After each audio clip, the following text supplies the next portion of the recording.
Tudo bom, professor, professora? Eu queria falar aqui hoje um tema que eu acho que me incomoda. Eu queria saber se te incomoda também. Esse tema tem a ver com a relação de trabalho entre CLT, você ter carteira de trabalho, e o vínculo PJ, né? Você ter uma empresa aberta, uma MEI, microempresário, ter ali um contrato de pessoa jurídica. Eu já tive os dois modelos na minha vida, tá?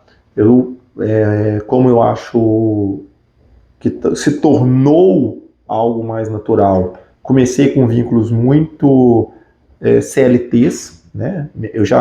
Eu falo que eu queria ter primeiro acabado, enchido um passaporte, né, de tanto lugar que eu teria viajado para pedir um segundo passaporte. Isso aconteceu, eu precisei ir para um segundo passaporte. Mas a carteira de trabalho encheu primeiro, tá? Eu tive que trocar de carteira de trabalho primeiro, antes de trocar de passaporte. Minha carteira, eu trabalhei com um monte de coisa, trabalhei em muitas escolas, dei aula num monte de lugar, e várias delas, a grande maioria, acho que os meus vínculos de trabalho foram vínculos CLT.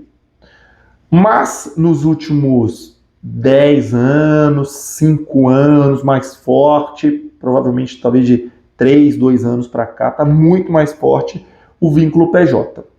E aí eu vejo alguns professores sofrem com isso e não entendem. Eu não estou aqui discutindo que todo CLT deveria virar PJ, ou que eu discordo da pejotização do CLT, vou explicar o que é isso, tá? Eu estou falando que existem oportunidades em ambos os cenários, ganhos em ambos os cenários, modelos mentais que você precisa ter em ambos os cenários. Se você é um professor e tem a carteira de trabalho, espera-se, tá, que você tenha todos os direitos trabalhistas, você tenha uma certa estabilidade, você vai gozar de férias, você vai ter ali uma série de questões. Entenda que este modelo CLT, esse vínculo CLT, tem que contemplar uma gestão financeira de aposentadoria, que recolhimento do INSS e tal. Só que o professor acaba ficando com um vínculo em poucas instituições. Via de regra, ele trabalha em uma instituição, quando, de maneira legal, tá, ele cumpre a interjornada de 11 horas, né, do último turno de uma instituição para o primeiro turno da outra. É uma questão aí da lei trabalhista para professores e em geral, tá? E você trabalha em uma outra instituição, você tem um complemento de renda, legal, tá? Eu acho isso bom, professores têm que entender que está nesta carga, nessa jornada, nessa carga de esforço, fazer atividade, corrigir prova, plano de aula, enfim, uma série de atividades. O que começou a acontecer, e isso incomoda muita gente, algumas instituições, isso acontece muito no ensino superior, pós-graduações, cursos livres, contratar e perguntar: você emite com nota fiscal, professor? E aí, o professor tem que entender, e aí eu vou falar isso tendo experiência de contratar professores hoje, tanto CLT quanto PJ, só que eu explicito isso para eles, e eu tenho contratos CLT e PJ com escolas que me têm relação comigo, onde eu dou aula. Vamos explicar. Se eu tenho um vínculo PJ, a minha hora aula não é a mesma. Ela tem que ser mais alta.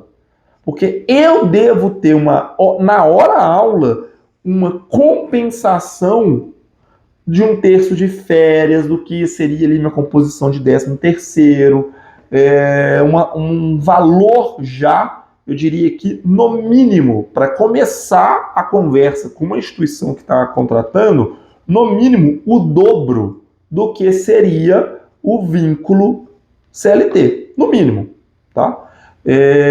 Ideal que você consiga, nesta negociação, 3 vezes a hora aula, 4 vezes, 5 vezes, tá? Hoje, Outro ponto, né? Hoje, isso é um ponto importante. O segundo ponto que tem, professor, se você tem um vínculo PJ, não tenha a mentalidade CLT. Você é uma empresa, né, um microempresário, está vendendo, né, trocando no mundo capitalista que a gente está, sua força de trabalho por dinheiro via empresa. Você não tem uma dedicação àquela instituição. Tudo que você fizer adicional para aquela instituição, discuta, valorize, cobre por hora de trabalho. Para isso, você tem que conseguir agregar uma qualidade adicional. Vou dar um exemplo muito simples, tá? Isso aconteceu comigo recentemente. Eu sou professor de uma pós-graduação, um MBA, e eles me pagam por emissão de nota fiscal, como PJ. Tudo bem, já estou lá com eles há alguns 5 anos. Recentemente, eu fui convidado para participar de uma banca do trabalho de conclusão de curso desses alunos, né? Já está chegando, as primeiras turmas estão se formando. Eu fui convidado para fazer parte da banca de alguma dessas turmas. Tinha que corrigir lá 6 trabalhos de conclusão de curso. Dediquei um tempo para corrigir o material, para dar as anotações, os feedbacks de melhoria e a banca propriamente dito. E aí, quando me convidaram para a banca, por critérios, vou chamar assim, de especialidade, a composição que eles queriam ter na banca, áreas que eu me especializei, que eu poderia contribuir, eu perguntei quanto será pago para participar do TCC, dos trabalhos de conclusão de curso da banca. E aí, a coordenadora do falou assim, não, é uma honra, é muito bom você estar aqui, é importante que o seu currículo, eu falo, olha, é importante o meu currículo ter participação em banca. Como é importante para a banca ter minha participação. É importante para a instituição ter a minha participação. Neste campo específico, eu sou um dos poucos profissionais com formação na área, com experiência na área. Por isso eu cobro. A gente não tem um vínculo CLT, já não está contido no pacote de horas. Cada hora minha dedicada é minha fonte de receita. Eu tenho que cobrar por isso. E negociei. A resposta que veio da instituição, que não era a proposta inicial, foi: professor Júlio, faz sentido. Vamos agora aqui então estabelecer um valor X por TCC que você vai corrigir. Eu, obrigado, é bom, é importante, valoriza. O valor está baixo. O que é esse valor baixo? Eu fiz a conta. São 6 trabalhos. Cada banca ia demorar ali, em média, 40 minutos só de banca. Mas o tempo que eu ia dedicar para ler cada trabalho, lendo rápido, no mínimo 1 hora, eu vou arredondar a conta que 1h20. Então eu ia gastar por trabalho 2 horas. Eu tenho 6 bancos para participar. 2 horas para cada trabalho, 12 horas. Eu peguei a minha hora de consultor, né, um professor especialista, e falei, a hora é tanto. Então, professor, eu estou dando um exemplo. Se você tem um vínculo PJ com a instituição que está te contratando, e cada vez vai ficando mais comum, tenha um pensamento que valorize as suas horas. Rapidinho, só um exemplo que eu quero ser bem prático aqui eu já fui chamado também, né, para dar algumas aulas, e nestas aulas eu peguei uma disciplina, tinha lá, estava dando as horas dela, X valor a hora aula.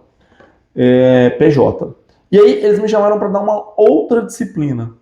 Essa outra disciplina, ela era mais rara, ela exigia mais prática, ela tinha um grau de complexidade muito maior. Eu negociei a minha hora naquela aula maior. Então pense como uma empresa também, tá, professor? Gerou material didático e a sua instituição de ensino vai monetizar aquele conteúdo online, vai entrar para um repositório, entenda quão caro, quanto vale o seu capital intelectual. Entenda que você, em alguns contratos, negocie no contrato, pode continuar ofertando aquele conteúdo em outros ambientes, em outras plataformas, em outras instituições. Né? Se isso não está pré-determinado, o conteúdo é seu. Ah, não, aqui é exclusividade, você só pode dar esse conteúdo aqui para nós. Ah, olha então, ó, no mercado tem aqui umas 10 instituições que poderiam ter esse conteúdo, você quer exclusividade, e eu tenho um grau de raridade, de qualidade, de exceção, cobra vezes 10, no fim você negocia ali, talvez não vai ser vezes 10, mas um valor ali já vezes 6, né? Tá bom, você fala, ok, talvez eu não daria aula em todas as universidades. Tudo bem, professor? Não tenha a mentalidade de CLT nos contratos PJs.